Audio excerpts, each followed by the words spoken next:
Mafia সরকার প্রায় 15 বছরের তাদের তৈরি করা যে জঞ্জাল 3 মাসে দূর করা সম্ভব নয়।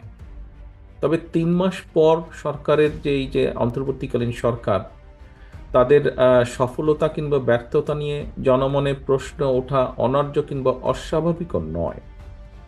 অন্তর্বর্তীকালীন সরকারের, আমরা আগেও বলেছি যে একটি বিষয় বোধহয় ওনাদেরকে মনে রাখা দরকার, যে জনগণের সকল দাবি হয়তো তাদের পক্ষে পূরণ সম্ভব নয়, কিন্তু সরকার পরিচালনায় যে অদক্ষতা পরিলক্ষিত হয়, যদি অদক্ষতা দেখতে পায় জনগণ, সেটাও কিন্তু জনগণ আবার সহজভাবে মেনে নেবে না।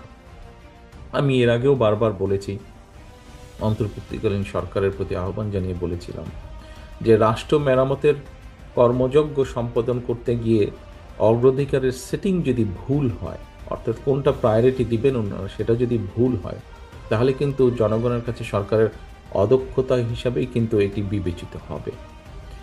জুলাই আগস্টের যেই গণ অভ্যুত্থান, সেই গণ অভ্যুত্থানে আমরা দেখেছি বহু মানুষ, বহু ছাত্র, বহু বিভিন্ন শ্রেণী পেশার মানুষ, হাত পা কান চোখ বিভিন্ন অঙ্গহানি হয়েছে। আহতরা সুচিকিৎসার দাবি নিয়ে দুদিন আগে আমরা দেখেছি যে যেভাবে হাসপাতাল থেকে রাজপথে বেরিয়ে এসেছে, এটা কিন্তু সমগ্র দেশের গণতন্ত্র প্রিয় মানুষের জন্য, যারা গণতন্ত্র ভালোবাসেন, মানবাধিকারকে সম্মান করেন, আমাদের বিবেকবান মানুষ যারা, প্রত্যেকটি সাধারণ মানুষের জন্য এটা একটা অত্যন্ত লজ্জাকর দৃশ্য।